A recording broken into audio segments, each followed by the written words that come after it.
আইপিএলের আগামী আসরকে সামনে রেখে প্রকাশিত হয়েছে মিনি নিলামের চূড়ান্ত তালিকা, যেখানে স্থান পেয়েছেন ৩৫০ জন ক্রিকেটার। এই তালিকায় জায়গা হয়েছে বাংলাদেশের ৭ ক্রিকেটারেরও। তবে সবচেয়ে বড় চমক, আইপিএল ইতিহাসে বাংলাদেশের সবচেয়ে সফল ও জনপ্রিয় ক্রিকেটার সাকিব আল হাসান এবার চূড়ান্ত তালিকায় জায়গা পাননি। ১ কোটি রুপি ভিত্তিমূল্যে নাম নিবন্ধন করলেও শেষ মুহূর্তে বাদ পড়েন তিনি। বাংলাদেশের মধ্যে সর্বোচ্চ ভিত্তিমূল্যের ক্যাটাগরি ২ কোটি রুপিতে নাম উঠেছে পেসার মুস্তাফিজুর রহমানের।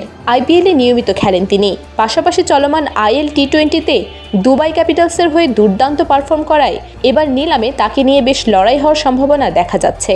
এছাড়া নিলামের তালিকায় আরও আছেন রিশাদ হোসেন, তাসকিন আহমেদ, তানজিম হাসান সাকিব, নাহিদ রানা, রাকিবুল হাসান ও শরীফুল ইসলাম। এদের মধ্যে রাকিবুল ছাড়া সবাই জাতীয় দলে খেলেছেন। অনূর্ধ্ব ১৯ বিশ্বকাপ জয়ী দলের গুরুত্বপূর্ণ সদস্য রাকিবুল নিলামে অলরাউন্ডার হিসেবে নাম তুলেছেন, যার ভিত্তিমূল্য ৩০ লাখ রুপি। অন্যদিকে রিশাদ, তাসকিন, তানজিম, নাহিদ ও শরীফুল এই ৫ জনের ভিত্তিমূল্য রাখা হয়েছে ৭৫ লাখ রুপি করে।